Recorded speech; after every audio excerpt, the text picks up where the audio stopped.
one, especially after that last performance. They were like, No-Tail didn't even really have to get involved in the game. We just had this backup Naga. And yeah. Are you surprised at all that they've decided to stick with the Monkey King bans rather than maybe focus on the Naga and get rid of it? They would have just picked out. Yeah. Was a Naga, I feel Yeah, like. or Terrorblade. Or Terrorblade. I feel like Faceless's idea. Oh, they go for their own alchemy. I feel like what were we saying? Yeah. Faceless's idea is sort of the way I think you have to approach OG right now, just because they have added a lot more Illusion Heroes, but Illusion Heroes seem a tiny bit weaker than before, than they were at, like, say, Boston. So you have to see the Illusion Hero and you want to counter it. And traditionally, Alchemist has been a very good counter to heroes that need to go late game, like Naga, Alchemist, those heroes. It's just because he hits such an early timing. And they get the CM because they have second pick. Ben, you know Winter really well. What will he have said to Faceless in the break? Other than pick Alchemist if they go Naga? Well, the thing is, I think he's had a pretty long time to prepare, which is the nice thing. Yeah. And Winter thinks about the game much differently than other people, I feel like, which is why I think he's really good at it as a coach. Even if you have dissenting ideas from the team, it's still another way to look at it. And from in between games number 1 and game number 2, they relied on Morphling, even though I think Naga is a little bit different in the way that you need to handle than Alchemist, because Naga is much better at team fighting, and I think like sets up for really big ultimates instead. Like with the Disruptor, and then they're going to counter it with Heavy Greed. I know Winter's a very objective person, like the way he looks at things too. So he probably looked at that last game and he's probably like, it wasn't like the draft entirely that lost it first. It was just the way that they OG played it as well. Like they really threw everything off that Faceless, like all Faceless' plan kind of like messed up just because of like that one like situation, the aggro. It was like, bam. We all mentioned it at the post game segment where we said they effectively looked at the Naga and then just got tunnel vision and picked completely on that basis, whereas this time around they don't have to. And another thing is, I think they need to wait for Ice's hero. Last time, in the first game, they picked it in phase number 3, and I feel like in the Nyx game, he couldn't do anything as a Nyx. Yeah. And it wasn't a great Nyx game for him, and Ice is so important to Faceless and their victory. Can we see similar bans? I think the big point is that Faceless has second pick this time. So last time they got the last pick TA that countered basically all 5 of their heroes. But this time they can't get countered like that. So if they keep in mind that they don't have to overcommit to counter Naga, personally I think Alchemist and CM are pretty much good enough to counter Naga in the game. Maybe one more hero who can deal with illusions, then they can sort of give OG a taste of their own medicine and get something really good as last pick. Yeah. Definitely the Pudge was annoying for them then. And that's the signal that sends. Yeah, the Enigma ban, I mean, always makes sense with the Naga Siren. We've touched on that one a lot, but yeah, that's some respect right there, for sure. Wonder if Faceless will go for Ogre if OG don't ban it. I think it's a pretty good hero with Alchemist. I think we saw NIP would run it a lot with Cinderin and Koikva, and they were 6-1 or something with that combo. It's a very strong combo. You sort of secure Alchemist the early game, and he's one of the better Bloodlust heroes in the game.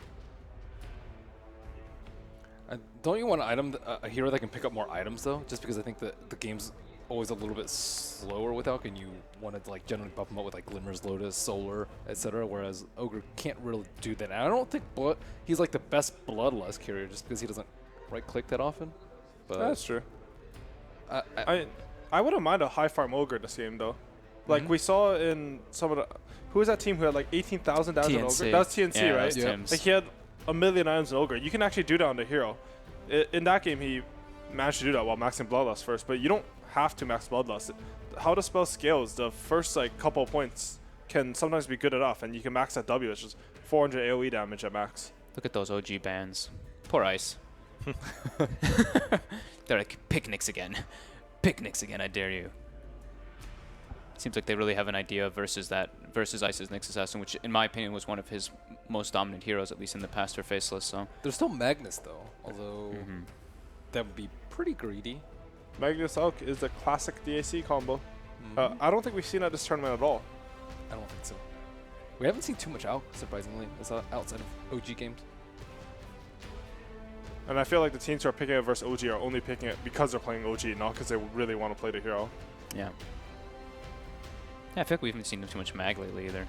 Ever since like the DC game, I think that was the last one that we saw. But you don't think he goes back for the Abaddon? banned. Banned out first, Ice too. okay. Yeah. 4 ice. Oh, my bad. Yeah. So there's not that many. Ooh. Interesting. It's different. That's a hero that gets more farm, right? In a way, he can. It's also, I think, when you're up against the Naga Siren plus whatever team fight they have, I think like the Ogre doesn't really offer that much for the team fight. Whereas the Kunga boat is amazingly good, and it's also good at catching out a Naga Siren. I think with the X, I like it a little bit better, but they are shying away a little bit from their like super early game control because Kunga is not particularly strong at levels 1 and 2. But it is a very good combination with CM. It's also pretty good against Disruptor. If you know someone's going to get glimpse, especially when you're hitting a tower, you can get the X off. It's pretty easy. You can dodge a glimpse that way. Something else is, I think you can taunt a Naga while she's sleeping. I believe it's like 1300 range, and Naga sleep is 1250. So if you have the AoE, you have like a decent buffer range that you're able to hit the TPing Naga if she chooses to sleep TP. Especially if you're 25. Especially if you're 25. when he hits 25 in this game as When? support Conka. I always love that when people pick supports and like, I'm Bane, I'm going to be very fast in the late game with my 25 talent. Just going to own everyone. So it's Axe pick. I really like this. Yeah. I think OG like to pick these stuns in their offlane whenever they have the Naga. I think, again, the space makes use for the stuns. They use the stuns to get pick off. Not only that, but these stunners are often the heroes that gives them kill threats into a lane so that they can collapse on it. I think in this game, if Axe gets a decent start in the jungle because they see that Faceless supports aren't that good at invading in the jungle, he can put a lot of pressure on that lane. He comes down level 4, level 5.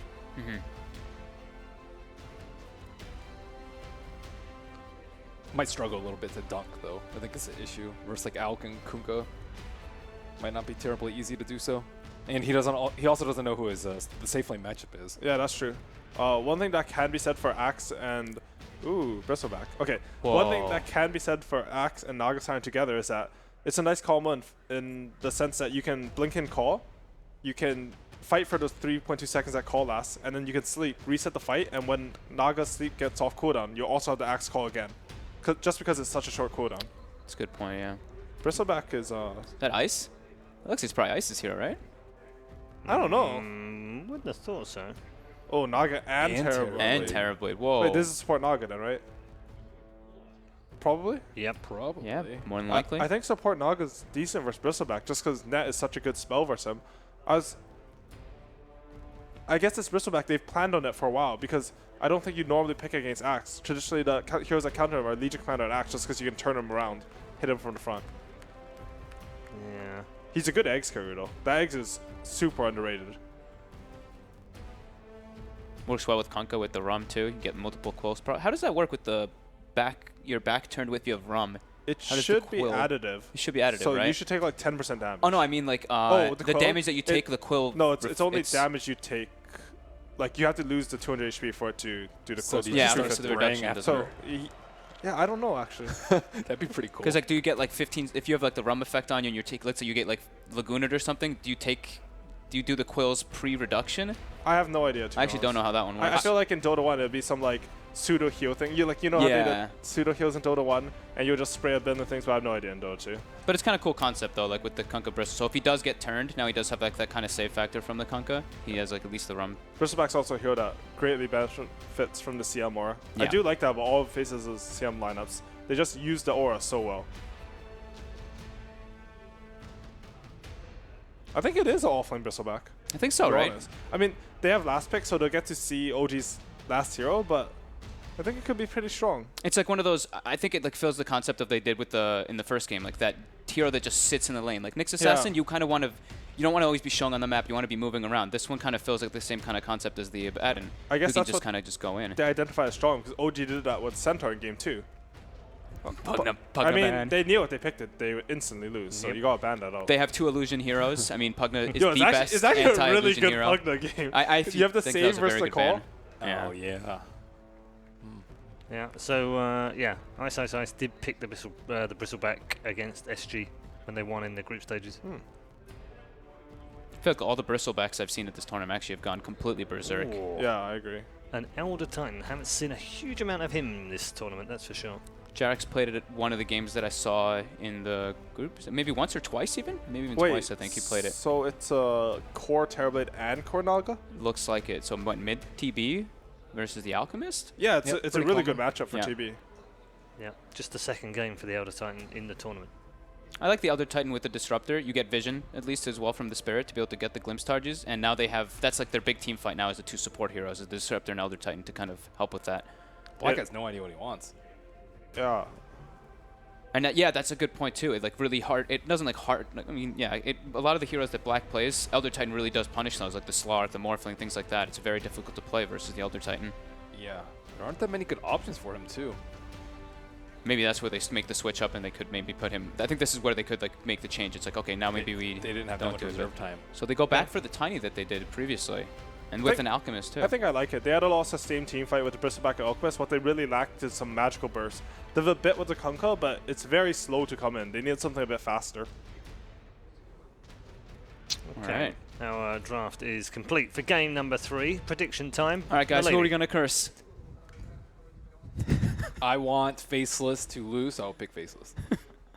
Wait, hold on. I don't think that's how commentators' curse works, Ben. I don't think you can. I think Faceless is going to win, actually. So You I'll do go, think that- I'll go with Faceless. So Ben's going with Faceless. Okay. I'm gonna go OG. I think that they play so well around the Naga Siren. I think they have some like cool wombo combo as well with Disruptor and Elder Titan Naga Siren. And I think that Axe can actually get away with putting a lot of pressure on the safe lane with versus a CM Kunkka. Okay. Yeah, I'll go with OG as well. I think not having a save versus Axe is what's going to eventually be Faceless's downfall. The picks are weird though. They have a Naga and a Terrorblade as cores together. You're still Yeah. confused by this draft. It's gone all the way around the 10. You're still I just scratching feel your head. not with in a this. bad way. I'm like thinking Yeah. like Terrorblade opens up the map because he does some push. You know, I don't know if Faceless can deal with illusions either. Okay. So All right. Curtis is going to pull himself together whilst we head back to the arena for game number 3. It is all on this one for a place in the semi-final. Faceless or OG? Take your pick. Let's head back to the commentary team.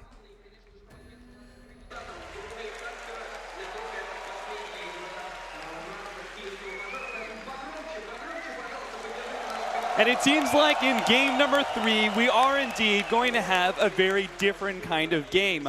I'm sure our analyst described it in a much more eloquent kind of way, breaking down the draft, but the dumb play-by-play caster here, Kevin, it looks like to me we're going to have a battle between Illusion Rats and tanky, like, mid-game brawlers. Yeah, I think the tempo from the Tiny that he's going to bring, it could really upset a lot of what OG wants to do. And it kind of looks a little bit like game 1 to me, in that OG was grabbed a draft that looked pretty straightforward, things get changed up, and it goes somewhere else that we maybe didn't expect. And somehow Crystal Maiden is already casting a spell on a hero. It's going to be Jarex. He wanted to prevent him from getting any wards down. He does succeed at that. Yep, the early TP's out. I mean, that's, you already said it, right? It's like Faceless, they have the potential heroes to be very disruptive to what OG want to do with the big, mid-game burst damage that they have and a lot of team fight. It's just a question of whether or not they have a strong laning phase, right? And wards has got to be the first step to that. Yeah. It is a little different lanes than I maybe expected, though. It's Black playing Tiny and off-lane Bristleback. A lot of the Bristlebacks we've been seeing has been a core position, but he is going to maybe need some help to be fully sustainable in his lane. With that said, though, Elder Titan's not the best early-game roaming hero. He's okay, by all means, but he definitely can get shut down by some stuff. Ooh. Sneaky OG, what are you doing? They're going to back up and go for a late smoke here. A 3-man intro into the jungle. Looks like Black is going to be in a position to spot this one and probably won't be caught, but he will be losing his bounty rune most likely. At the same time, Ice is going to contest the top rune, so they can still potentially go 2 for 2, and that's exactly what happens. So OG, they're hoping to be able to contest and maybe grab the Alchemist's bounty rune, but it actually breaks down the line even. So not too unexpected to see the TB end up mid, considering the fact that they had a Naga and a TB. He's going to cast Metamorphosis level 1. He's going to attack the crap out of this Alchemist. And we'll see if that helps him get a good start. The aggro try that OG is currently running might have some trouble as well. They can do Frostbite into Torrent on Kunkka, which is certainly very problematic, but they are also very good at right-clicking opponents. They can amp damage, lower some armor with the Elder Titan as well as the Naga Siren. Maybe they can get a kill on these squishy supports. Yeah, a 0 armor Tiny. He's going to have a hard time actually getting into these creeps because he puts himself there. He's immediately going to be riptided. All of a sudden, those right clicks are doing a ton of damage. And we are going to see this turn around the Frostbite. No Torrent coming out from the Kunkka, holding on to that one. It does seem like the aggro trend lane, at least to begin with, is going to have, I would say, like, naturally the advantage, and Faceless just kind of upset that by claiming a kill somehow. Yeah, and they haven't even started to see him in the jungle either, so they're going to have some mana problems, but not too surprising, I think. Did I hear a smoke, or am I just crazy? I think I'm just crazy. Nothing happened here. I think you are, Purge. That's You're okay. losing it. 6 last hits now for Terrorblade. The Alchemist is 5-1, so there was basically no problem for Jabs to get last hits, and that's pretty much because he picked up a Quelling Blade level 1, most likely. It's very difficult to deny against that advantage, even with plus 20 damage from the first meta. And then this top lane, I'm sure it's actually not going to be too terrible for Ice. He's already kind of blown his full mana pool there to try and harass out the Axe early on. They'll have the Crystal Maiden as well to be able to help him out eventually once we start getting that Arcane Aura. So I'm sure despite it being a 1v1 melee matchup against an Axe, I presume that Bristleback is not going to be having the most problems in the world. Yeah, with that said, though, he's already picking up some Magic Stick charges on Axe, so eventually it's going to come down to a crucial moment where both of them try to kill each other, I think. And he does use his Shrine almost instantly just to get that mana pool. And this is one of the limitations of Bristol. You kind of need to burn through most of your mana pool to try to get a kill in the laning stage, because it all comes down to using Quill Spray like 4 or 5 times in a row. So the CM Aura, picking up level 3 now, definitely is a big threat against Axe, but he has some good solutions between Berserker's Call for the bonus armor, as well as the Magic Stick. It's always nice being able to force the Bristleback to face you. Yeah, that could actually really early kill potential here. He actually went for the level of Viscous Nasal Goo and is going to be running down S4. Those Magic Wand charges aren't going to come into play, but this stacks up on stacks. Quill Spray is going to be able to finish him off in a second. No! Lives. 7 HP. Ice goes for it, but the first blood has already been taken. Nuts managed to grab that one, or Jarix managed to grab that one on Nuts at the bottom lane before he could actually claim the kill at top. Oh, that was so close. Literally 5 HP. And it's like a 400 gold difference, right? That first blood? Yeah, it makes a huge difference. S4 surprisingly going down, though. It was basically just came down to Ice holding his skill point. Usually you grab Bristleback, but was able to get Nasal Goo instead. And somehow he grabs the Bristleback skill, I believe. Not 100% on that one, but maybe he got 4 from the kill. Not sure, but either way, a really good kill from him. The slow helping a lot. He picks up that side lane bottle. So this is really cool, the way that Ice is playing this one out. He used the Quills immediately, empties his mana pool, used the Shrine, really pressuring, continuing to pressure S4. This is not a lane you should win naturally, I think, as the Bristleback, but the changes to the off lane are beginning to make such a huge difference. He's now killed the Axe. He's actually got his mana pool back into play once again, thanks to that bottle and the Arcane Aura that he's going to be working with. Yeah, so still getting more Magic Stick charges, but things are a bit scary here. At least he'll have Battle Hunger now. If the he gets a call, actually. This could be big. Yeah, no S4 spins. needs the spins, and he doesn't get them. That was a little unlucky. Got 1 spin, I believe. We needed maybe 2, maybe 3 to get a kill, but get some good damage in. But when he can just go around bottling runes like this, it's going to be a super advantage, because Bristol just has to leave the lane, hit the first rune, cross the river, get the second rune. That's 4 bottle charges. All right, we focused on that top lane quite a bit, but we did have that kill and bottom. It looks like Faceless not feeling comfortable keeping the constant 3 versus 3. They do actually rotate the Alchemist into the jungle a little bit. He's going to be backing off. The supports will take over mid, as well as that jungle with the Crystal Maiden. And then after they've given the Tiny a little bit of time, maybe they'll return back to bottom. XY in danger here. Jarix is looking for a stomp possibility. And at very minimum, force them away from the double damage Ana, who does lay a bit of chip damage on that tower. It is really difficult for Elder Titan to land his Echo Stomp right now. The cast time is 1.7 seconds. That's so long. But if you can land it, it does give your team a lot of great setup. So they have a lot of different ways to fish for 2-man calls, for 2-man static storms, maybe more heroes if they get even luckier. And they've got that on top of the Song of the Siren as well. So it's going to be hard for Faceless to posture for team fights if they don't go in and start the fight on a good foot. I think Faceless need to do the same thing they did in game number 1, right? Maintain a 2-2-1 sort of game the whole entire time, because that is so much wombo combo power coming out from OG. Song of Siren Sleep into the ET ultimate. No, nice stomp there. We'll get a little damage onto Jabs. I don't think he'll be in any real danger, though. A little bit of bottom blocking, but Chemical Rage is up. Definitely a lot safer for Ana just to focus on getting denies and last hits in that moment. But I do think that Faceless does have the solution that he had from first game, which is tanky offlaner hero who's hard to kill. S4 is not going to be able to deal with him super well. Getting killed by him really changed things a lot. And now Nuts in a great position to set up a further gank. Ice Ice already does enough damage to get the Axe kill, but now he's also going to have the benefit of even more disable from the CM. It's also no TP potential for Axe. I think that's what he might be relying on here. TP into mid lane. Black is going to try and help XY, put some pressure on Ana, make sure they don't lose their tier 1 tower to the early Metamorphosis. OG are notoriously good with Terrorblade, but most of the time it's on No Tail. This time around, the mid Terrorblade belongs to Ana, and he's going to be the one trying to move around and take towers. I presume, I think they still kind of operate with the same mindset, right? Is that utilize this Metamorphosis super early on to bully all the outer towers down. Yeah, I'm sure that'll be the case, especially once they get like... that's a really nice thing about the TB this game. He's going to get a really fast level 7, level 8. Those first like 10 levels are huge for Terrorblade. Getting the Metamorphosis is high in damage, the Conjure Images as good as possible, the Sunder, and even if you can get a value point of Reflection early, makes a big impact in your ability to take towers. So there's very little that Faces can actually do to slow this down in the moment, especially with Alchemist as your mid. And in terms of levels, I think that's a big aspect of this game. Kunkka sitting at level 2, and pretty much all supports sitting quite low, level 3s about. So those first couple of rotations are going to be huge. But who's the hero that's most farthest behind, actually? It's probably Naga Siren, just barely edging over into level 5 right now. So the cores are going to, the carries themselves are going to have a lot less levels than we normally expect due to this try versus try situation. Yeah, poor Black. 26 CS. At least he's getting the solo levels, so he's kind of okay with this situation because he can come back by getting the hero kills, right? That's true. Ana, going to be popped back into the torrent. Follow up here from Black. That is not going to be nearly enough damage to bring him down. The stomp to intercept from Jerix as well. Meanwhile, the top lane, it looks like it's actually going to go down. Ice. Yeah. Taking a very early safe lane tower, just like he did with the Abaddon. They just haven't felt comfortable pressuring Bristol up here. Axe has been forced to sit in the jungle a lot. He knows that there's so much threat.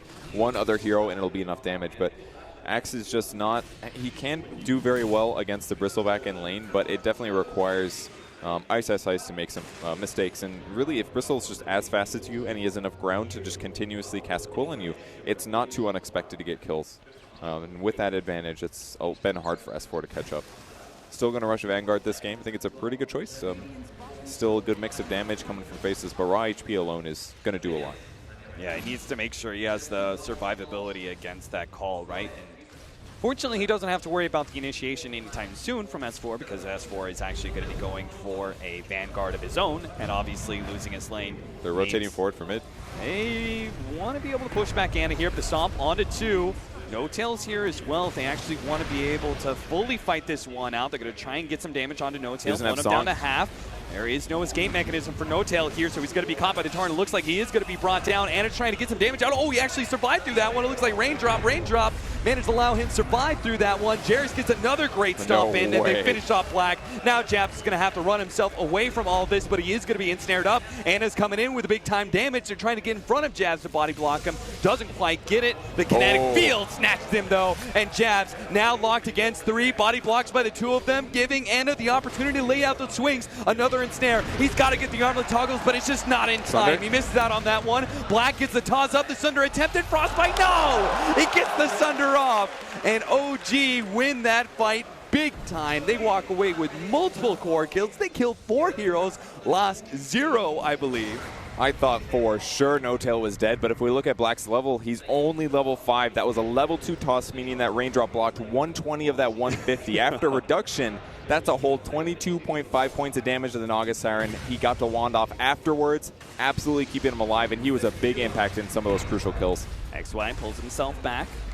Nice, clever use of X marks the spot.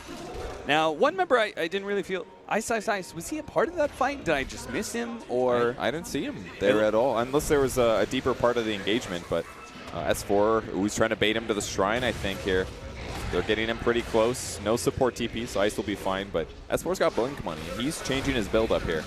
Jerix, he's been making these aggressive rotations through the jungle so many times, you figure eventually you're going to be caught.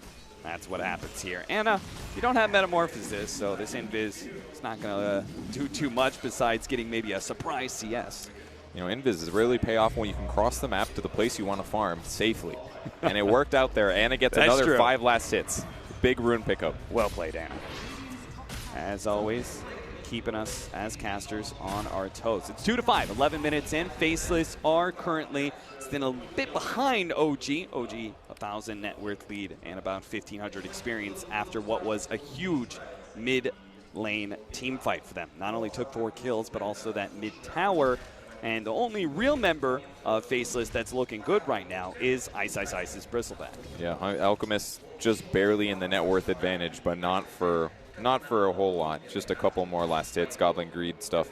So if Bristol doesn't have an amazing game here, I think it's going to be tough, but he's they're going very to be able to get the surrounded. call on him. They need to output as much damage during this call time while they're facing, because once he starts getting that passive, it's going to be real tough to bring him down. They do manage to get the glimpse back. Ice laying a lot of damage into the OG members. Almost takes out S4 as well as Fly with the quills, but it's not quite enough. OG once again squeak on by with another successful fight, losing no heroes. That was a biased Hellbear Smasher. Did you see that clap? I'm sure a lot of that was the quills, though, that came out due to some back damage. They had some slight delay in Ana using Metamorphosis and right-clicking the Bristle, so it was a little harder than it needed to be, but also just because, no, actually, Berserker's calls that max duration already. The highest level in the game was actually Ana a moment ago. Still up there, but he did have some space separating it. So great rotation, Bristle kills down, and that's a lot of gold flooding towards OG's side. Ana backs up at just the right time as the death timer completes for the Bristleback. He runs himself away. He knows that, you know, Faceless got a lot of catch. If he doesn't have the backup of his team, there's no sense sticking around. So he actually grabs a regen rune as he works his way on through. Meanwhile, Jabs is playing off the offlane jungle, trying to complete his Radiance. And he is closing in on the Relic, but looks like Fly might be able to get some sort of aggressive ward down. And if they're not careful, they do see him right now. Maybe they can catch him here. They're going to lead things off. Oh, he got rooted. And armor lower. Thunder Strike.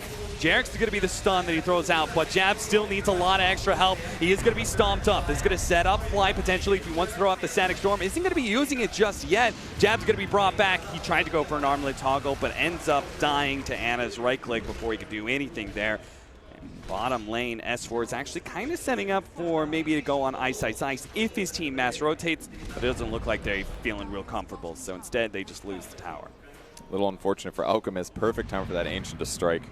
Oh, nuts. What is this? Flight's just going to ulti this, I peek out. think. Static Storm thrown. Nuts just needs the right click and he does get it. But he dies first, so unfortunately unable to claim the experience for that sneak attack. Yeah, absolutely worth it there for OG. A little bit of an experience bonus will make the difference sometimes. It does cost them Static Storm. It's maybe the only downside, but they didn't even need it to kill the Alchemist here. And what seems so clear is that OG is putting 4 of their heroes in the right place at the right time routinely, enough to kill the hero that they need to, even if that hero is really tanky. It seems so much like, how do you kill Bristleback this game? He's got a Vanguard, he's very tanky, he outputs a lot of damage, but somehow OG is getting 4 heroes that matter to the right place without getting spotted every single time they gank. So you think Faceless just need to, maybe it's an opportunity for them to go smoke and get some aggressive vision down? You think that will help solve some of their problems? Yeah, I'm sure that could be some of it. Their wards right now, it's mid-focus, it's entry point into their jungle, but with the tier 1 tower dead mid, there's a lot of different entry points actually. That's like the ward that Dire has near Roshan. That'd be a great place for Faceless to have a ward as well. Protects movement into the other clump of jungle that Alchemist loves farming in. And right now they do go for smoke. They're going to try to cover through their jungle as the pressure towards the tower happens. Ana's going to take this tower real fast.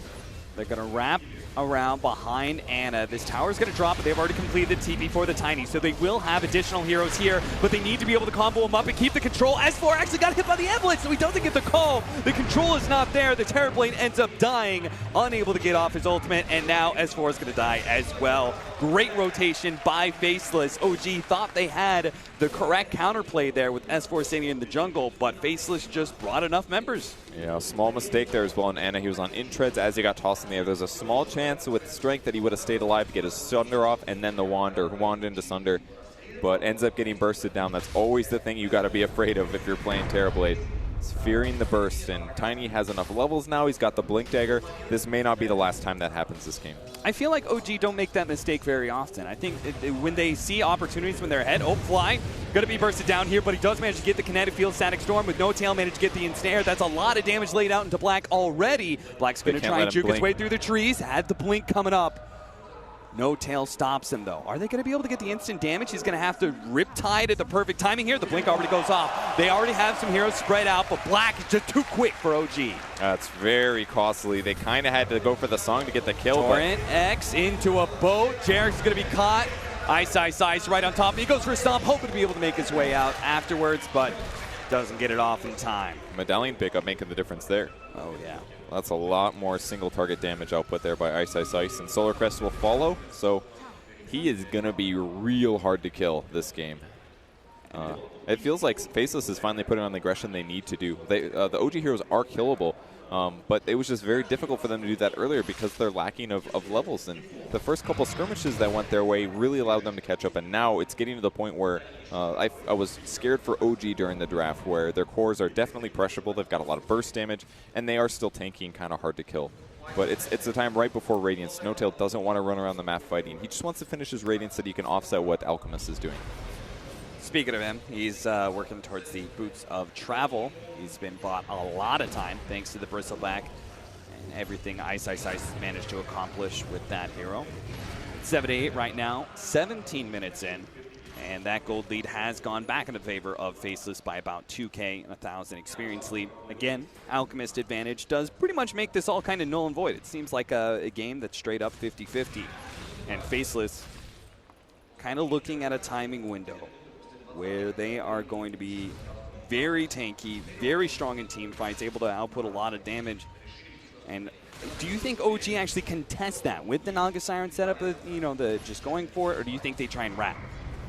Ooh, it's going to be kind of hard right now. Oh, this is actually a pretty good fight for them. Oh, this is a beautiful setup. The Static perfect. Storm does manage to snatch back onto the Tiny. It looks like they can actually kill Black with just the 2 supports, but maybe the Solar Crest is just enough until Glimpse comes in. They do have the stun. Hit onto the Terror Blade. He's pretty low, but it looks like this is just OG catching multiple heroes one by one. XY stuck inside the kinetic field. Tries to do some torrent action, but he will go down to S4's Culling Blade. So 2 pickoffs there. Great reaction there from OG. Jarek's is the one that hits that beautiful stomp. They were positioned so well, and their Observer Ward was really set up for that. They expected Faces to do the initiation. They hit in the position that's going to give them the initiation opportunity without their opponents knowing exactly where they are. And the stomp was just amazing. Of Jabs. Jabs doesn't hit the unstable concoction on the real hero. Fly's going to die on the top lane, though. They tried to get this Nuts pick off as he goes into ward, but... Oh, Jabs, can he juke her way through this one? Don't breathe. Oh, Jab's been spotted. They're going to pop the Metamorphosis. They know they've got him now. Unstable Concoction is up. He sees No-Tail, hoping to be able to get a return kill, but not going to happen. TB is actually so good against Alk this game because you get a free Radiance on your team, even if the Naga Siren isn't there. What a good pick. It's really paying off now, and he's getting to tanky area. Manta is almost up for him, and his damage output is huge. The Roche is going to go down most likely for Faceless, though. That's the upside to the Alchemist spending some time over there dying. Yeah, it would have been so much better if Jabs just played a little bit more careful, right? Not just brazenly TPing in the lane, but it backed off into the jungle or something and done it. Then they would have probably still taken that Roche on and been able to go for maybe a push in the mid or something. It's almost alive anyway, so I think it'll be okay. Yeah. And Ice now has the do stupid things item build, the Vanguard, the Solar Crest with the Aegis. You just got to get your opponents to focus you. And you may think Bristleback's not the highest damage in here. That's not true at all. Every time he casts a spell, plus 25 damage right now. And that really adds up fast with some good attack speed. So he's certainly going to be a threat, especially to the low armor heroes. Elder Titan is not that high armor. His HP is kind of weak. He did pick up a Fast Hand of Midas. This is actually a great Elder item, but he's got to turn this into his own Medallion Solar Crest so that he can survive heroes like Alchemist, Tiny, and Bristle.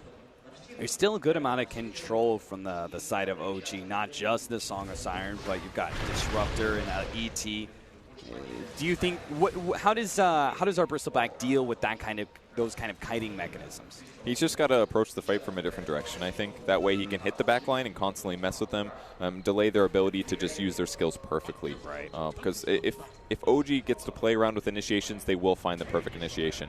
Black, oh, great call. Oh, S4 is going to be able to catch him out here. The Stomp's going to be able to follow that one up. They want to be able to blow up Black immediately, but they're not going to be able to get it because now Jabs is able to set up here. They caught S4. The pullback there of the X does get it. Now a 2-man Static Storm as the Song of Siren fades out with the ultimate from Jarex. A wombo combo to be sure, but can Faceless still fight this one out? They've got the big hero in Ice Ice Ice, but he's running low on mana. XY is trying to help him out by being able to control some of these heroes, but it seems like Ice Ice Ice is not going to have the mana to be able to threaten the cores, but maybe he can kill a support. That's one. Can he chase down Ana? They do have the Sunner onto Ana. Ana's going to use it immediately, just TP away. Smart move by him, but he's going to be caught by the Torrent, so maybe they can still catch him out. He turns, fights XY, doesn't manage to kill him. Ice Ice Ice, he turns his back to Ana. He really wants to make sure he can get this kill, but he also can't straight up man-fight the Terrorblade during the Metamorphosis, so he has to back down.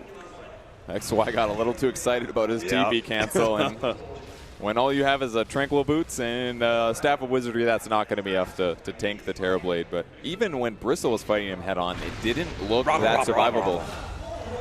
Black finds a free kill on the fly and a free trip back to base 2.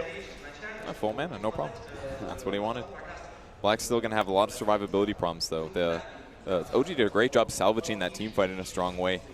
Yeah, this is such a good Naga Siren setup game, and this is what I think OG are really special. I think another team that did it was NP, right? But you get Jarex with this ultimate with the Static Storm over the top, and these two strength heroes just melted. And the Earth Splitter was so good. Yeah. Really helps keep them inside there a bit longer, too. Faceless did a great job trying to keep them shut down. They tried to kite Iana, but at some point you're going to have to commit to getting a Sunder off. Jeb's not looking too happy about that one, but there was definitely some light at the end of the tunnel with the Bristleback being strong. So now, a big reason that fight went the way of OG, right, is they start off with the initiation. S4 jumped onto a Tiny. You talked about like being able to address the back line. That's got to be Black's job, right? With his Blink Dagger pickup, he needs to be able to catch those supports, because those supports, they do not deal well with pressure, right? They don't deal well with heroes on top of them. They need these kind of very clear, analytical, sort of, okay, we're going to set up here and place this ultimate here. They need that kind of setup, not the chaos that Tiny kind of produces. Yeah, well, that's the problem with Song, though. It lets you interrupt fights and stop that backline pressure, that combo pressure that Black on the Tiny provides. It's always difficult to ensure that your team fight continues the way you want it to when you're against a Naga. So as long as he's got Song and he's not the one that gets bursted at the start, I see OG taking these fights very well. And this is maybe where we go back to Faceless, unless they're smoking or something that kind of ensures their initiation. Playing that 2-2-1 game, maybe we go back to that and just stay away from the team fights of OG, since at least for now they do seem to be the superior opponents. They're going high ground. That's a base right there. With the Metamorphosis, toss back onto S4 into all of those illusions. They don't have Glyph for like 6 seconds. I think the tower's just dead. It is going to be dead. Can Faceless actually get a fight out of this one, though? They're going to catch Ana with X marks the spot, pull him back. There goes the Song of Siren, though. There's no BKBs. They want to fight this? No. I think a full retreat is exactly what OG need here. And it's going to be a little bit slow making his way back. Fortunately, he does use an illusion to stop Black and his Blink Dagger. So OG should be able to make a clean escape. But again, this is the dynamicism that Naga Siren really brings to the whole entire lineup. It's being able to use this ultimate to both set up team fights as well as call full retreats. Yeah, it's so difficult to play around it. Reminds me a lot of the Enigma pick. Different heroes, but I feel like the Disruptor is a hero they planned out to make this work. Teams kind of started giving up on things like Naga Siren bans first round. We saw it at DAC. It really helped out, but there's other heroes that combo with it. I mean, it was seen as well, that's going to stop the Enigma setup, but Disruptor on top of that with some of these other heroes like Elder Titan, it's made the fight so hard, even if some of their lanes weren't perfectly ideal. Nuts looking to be in some trouble here. Does get just a little bit of aggro top. He gets a chop off as well. Just a simple walk forward, call, blade mail, easy kill. And he is going to have a BKB in no time if he continues to find those kind of pickoffs. Meanwhile, X on the Fly. Fly's going to try and stop this by aggressively using Static Storm, but still gets pulled back. And he does end up going down. OG rapidly rotating into the jungle, but does seem like Alchemist is not going to be sticking around. He's going to use his illusions to farm out the lane. And that is something that OG still have to worry about, right? Is that they are going to hit this really good mid-game timer, it seems like, with the Terrorblade and their Naga Siren both being very farmed. But you start pushing this a little bit too late, and this Alchemist, he completes his rat build, he kind of prolongs the game. They were giving away Aghanim Scepter, all of which, every single one of the heroes from Faceless can take one. That's true. I don't know if I'm super sold on them, though. I think the Ghost Ship, the Kunkka eggs can be really, really effective. CMs could be really good, too, because of Frostbite against Illusions, but... You don't like the Bristleback one? I think it's pretty legit. It's definitely very good. I think that's definitely their first go-to just because of the fact that he is the most farmed hero on his team, and him getting in there and providing some AoE control would be really effective. They're all pretty good. I just don't feel like it's going to make a massive difference in the team fight wins. It only does if they're the ones on the chase. If they're the ones on the chase, if he has a lot of time to hit the back line, put slow on all of them, and get his team to fall, it's going to work great. But there's just so much control around Song of the Siren and around getting the Axe Call into the Elder Titan hitting the back line. What you're saying is it's not like a Weaver Ags or a 9-star. It's not one of those game-changing moments, right? And oh, Black. I mean, it's a little bit disappointing. Oh no! The call from S4 saving the life of Fly. I cannot believe he's still alive. That would look like the most dead disruptor I've ever seen. Song going on somewhere. Yeah, he used it also to try and save our disruptors. So. I think maybe looking for backline heroes, expecting like Kunkka to be behind. I didn't see him use it, but something like that maybe.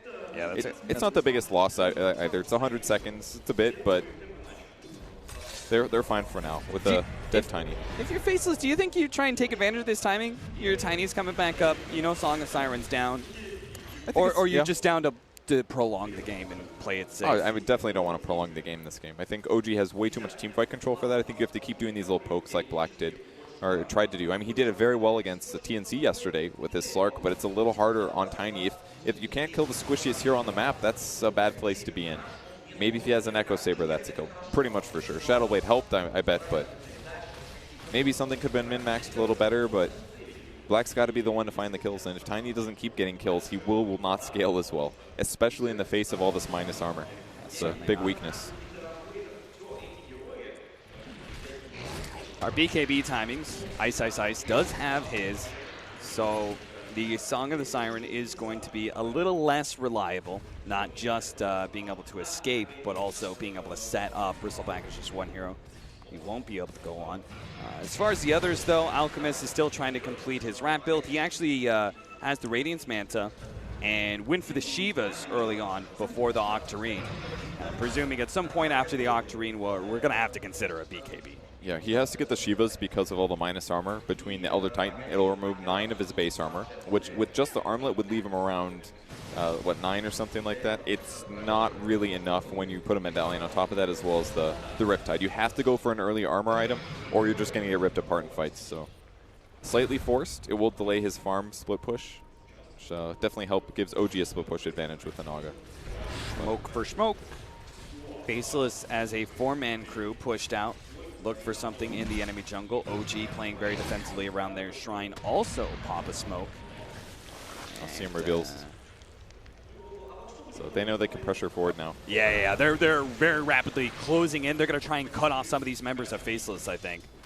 Don't know if they know there's still the left, though. There's very likelihood they walk left, TP, get a different position. And OG's still playing it safe, not using Metamorphosis just yet. They know there's a glyph because it wasn't used in the last fight. Black's on the hunt. Unfortunately, he's got to get some sort of combination with his team. And again, if you're not going on the Naga, then she's going to be using Song of Siren to save whatever hero you do the toss combination with. And as we've already talked about, he's not strong enough to just burst that hero by himself. He's getting really tanky as well. He's got the Soul Booster now. Saving up for the Octarine to get the really low cooldown Song of the Siren. S4. Messed up his blink, it looks like. Maybe took damage from the Radiance Illusion, something like that. Yeah. But the illusions spread across the map, continue to farm everything. Oh, call, not quite there. Nuts will stop him. But they do have the glimpse. Now Black is actually going to jump in. They do manage to get a 2-man with a stun combination. The Static Storm is out. Ice. It's up to him to chase down these heroes. He's still BKB'd and it's there. He's trying to get to Jarek's. A nice concoction, actually, from the tail end of that one. Managed to catch 2 heroes. And Ice will manage to grab that kill onto Jarek's. But it felt like that was still a lot blown by Faceless in order to just kill a support. But maybe because the Song of Siren has been used, it also opens up Roshan. Yeah, they can kill so fast as well. Look at how many illusions there are. That's a lot of gold, though. It's a goddamn army. They're farming it, though. That was a good 150 gold they just gained. Couple illusions on cooldown. They got to keep an eye on Roche, though. It can die really fast against Bristleback with a Solar Crest, so they'll get in there. They'll slap him a little bit. They just want them to know that they're watching him. So he knows that if there's vulnerabilities that they will punish it, which makes it a lot less confident to just slowly kill Roche. So, up in 6 seconds for the Elder Titan. That's right, Faceless. With all these illusions spreading all over the map, every step you take, every move you make, OG will be watching you. That's why they need to be using some smokes, some Shadow Blades. Get in there to the back line. Black has had a little bit of rough time finding these initiations so far, and it's going to be even harder once this Octarine comes up. I really thought Faceless was going to get punished when he blinked aggressively into this team. It seemed like the most obvious static storm. It was a great static storm, but the BKB coming from Bristleback just did way too much. They still need some big armor items to protect their backline, and Black is still making some pressure happen. I really need him to connect with another kill because he needs a BKB too, right? Yeah. Like, he can't afford to every single time be stalled up by the Song of Siren and caught inside Static Storm. So they need him to have a BKB, as well as, I'm presuming the Alchemist is eventually going to get a call out onto Nuts. As for cornered the poor Crystal Maiden and made her his. 14-19, 32 minutes in. Ice being chased along by illusions all over the place. They're going to be able to get the glimpse back here. Maybe, just maybe, they can actually bring Ice down. Now he's going to pop his BKB, fearing all the damage that's coming out. Oh, look at it again. The Saga Siren mixed with the BKB again and plays against Faceless. OG are going to be able to catch multiple heroes now that Ice is down. They immediately put their attention onto Jabs. When Stable Concoction goes out, here comes the ship actually, but S4 managed to get the call onto Jabs. That gives No Tail a little bit of space to be able to work with. They get the ensnare, kiting this hero.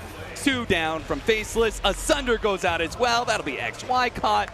OG, a great team fight for them. They just know the ins and out of this Naga Siren hero and how to use that ultimate. They really do. They did perfect attack moving to guarantee the kill on the Bristleback, and instantly with the chop right into position to combo it from a kill into a further setup. The Alchemist did a lot of damage staying alive, though. It was pretty impressive how low everybody was by the end of the fight, but the fast Scotty here on Ana has just given them so much advantage because they just simply can guarantee slow all the important cores. Look at this. Ice. Pulled back, and they're kind of thinking about maybe we don't focus him. Ana makes the call. Ice pops that BKB, and boom, there goes the Song of Siren. And all of a sudden, it doesn't really matter if you have that passive going on. It doesn't really matter because there's 4 heroes all targeting you, and you're the only one being targeted. Everyone else is asleep. And XY in the backline doing everything he can to slow things down, but not able to affect it. OG is able to get Roche in the meantime with all of the dead Faceless heroes, and now they're going to start pushing across the map, finishing off the rest of the towers, and really start closing out the game. Everything up until this point felt pretty neutral. The map was pretty split across the middle. Black's looking for kills, but he wasn't effective enough at finding them. Lotus Orb being built up. Who was that? I saw our Bristleback is actually building into an AC. Oh, there. Okay, that's a underused. It's one way to get full health. Oh, it was. Elder Titan, or excuse me, Kunkka has the Lotus Orb queued up. That's what I was looking for. Okay. Yule's almost finished as well, though. There's so many items on the courier. Yeah, OG are just getting like so much. And I see like Faceless, and there's all these items they really need to have. The BKBs, the Lotus Orb, like in order to actually make these team fights work for them, or even have a chance at being able to make it work. The problem is they're losing out on all their space. Like the map is completely controlled by OG. There's illusions funneling in everywhere. They start beating on this tier 3 tower at the bottom lane. Send back there. Uh-oh, they just lost their Alchemist. That's not good at all. They maybe can start a fight to delay this, but Terrorblade's got Aegis. He's S4 gets the call onto the Tiny in the back lines. Ana immediately helps with the illusion, but Black does get a 4 staff away. Now, Nuts actually stopped by the Static Storm. That ultimate's not going to last for long. Ana's actually dropped pretty low here. Maybe they can take away that Aegis, but there goes the Song of Siren. Ice comes forward. There goes Asunder. He says, thank you very much for a full heal. OG start backing away, but the Song of Siren's down. Maybe they can still fight this one out. Ice is going to be taken down, but No Tail's down to half health. A beautiful Torrent, as well as a follow-up at Stable Concoction, but S4's going ham in the back lines. Managed to catch the Tiny, pulls him down. Jabs still really needs this kill onto Ana. They cannot afford to be using all this and not claim some kills, so they are going to be able to get Ana here. That's life number 1. OG, can they actually save their core? They're going to try and set up with the Elder Titan Stomp. Ana slowed down, Stomp is going to be dodged here, controlled up by the X, and they give up. They're like, nope, Anna, sorry, you're dead. And the rest of OG going to bail. Very good defense there by Faceless, able to hold the high ground. And it all came down to the Song of the Siren being used and Naga Siren being vulnerable still. If she had the Aegis, things go a little better, but unfortunately he had to use Song to try to help his allies stay alive. And that just wasn't enough when they were able to focus him. So small tactical mistake there by OG gives Faceless some breathing room because they punished it well. That is BKB for the Tiny complete. And that S4 call, I thought for sure, like, oh, he's donezo. But with the combination of the Invis and the Force Staff back, those shots from Anna couldn't bring him down. They wasted Static Storm as well. This put Terrorblade in a really bad position. Felt like Songin was the only way to save him there. And No Tail sitting probably too far forward here. His HP is not very good. His armor is certainly not very good. And he's even taking tower damage. This beautiful torrent that hits on 2. It really was the X on No Tail that helped guarantee that he stayed out of position. Probably why he was in the front so long. Yeah. Faceless, you could definitely see. I mean, they gave up the Naga Siren again. They obviously had a game plan. Game plan was Alk and Kunkka, two of the better heroes to address the various ways that Naga Siren works. Well, there's no Aghanim Scepters pulled yet, but it's about time. Jabs is 6 slotted here. Looks like he's going to opt for an AC. Probably will replace his armlet just to make his hero even harder to kill. It's going to make Terrorblade less effective at killing Alk, and most importantly, even more counteraction from the Elder Titans, amplify damage. Are you still thinking Bristleback first? Because he's no longer as farmed, as ahead of everyone else. Well, I'm kind of feeling the Kunkka, you know, the group up mechanism of the ship with all these AoE abilities, Unstable Concoction, the Avalanche. I think it all depends. He's not going for a blink deck. I kind of theory crafted a blink on him potentially. Blink to the back of the crew, boat towards your team, vacuum, bring them out of position. That could be amazing. But I don't think Kunkka boat is the Ags right now. It's definitely good in purpose. Maybe Tiny, but Tiny's still doesn't have armor. He can't actually fight. He's queuing up a butterfly because he knows there's an Ags in his history, or in the future that is. But I think it's got to be Bristle, I guess, looking at it. It's going to go for a Lotus Orb. Actually, yeah, still Lotus Orb for Bristle. Yeah, that could be good. Reflect Thunder. That's actually a huge tool that they could have used. Yeah, it seems like they're communicating. They're kind of passing off the duty of these items. AC going to the Alchemist instead of Ice, who had it queued up. We are going to have that Assault Cuirass pretty soon here, but not soon enough for this team fight that OG are looking to force. Okay, uses an Experience Tome on Alk to try to hit 25 just a little bit faster. This could help a lot. -5 Acid Spray armor. It's a big impact against these really tanky illusions. Not to mention the backline. You know what the dirty part of this purge is? Look how far back they are. That's okay. You know what that is? You know what that is? That's them dodging the extra armor on towers. These illusions are actually hitting a lot more because they're sitting just far enough back that this tower is not getting a whole lot of extra armor. And towers got reduced if heroes aren't there, which means that illusion split push was actually buffed in the last patch. It was. I knew you'd like that one, Purge. I didn't even think about that, man. You got it, though. That's it. Tier 3 going to drop.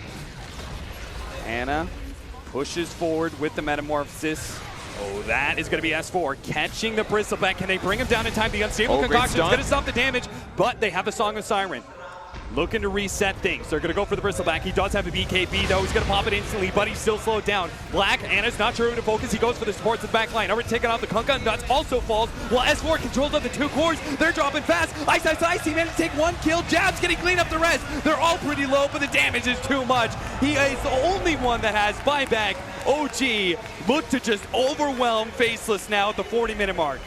And they're able to pick up the gem as well. Anna on the back line with the Song set have gotten the perfect position to clean up the fight. Fly as well, guaranteeing those supports couldn't stop him from doing that bout of damage from the back line. And without the Kunkka to keep those heroes out of position, without the Crystal Maiden to stop the course from right-clicking, Jabs just couldn't do enough damage on the back line. That's not Alchemist's job. He wants to keep them busy, and he did that kind of, but he needs some backup. There is no more Metamorphosis, and some of these heroes are about to come up. Maybe Faceless can still hold here.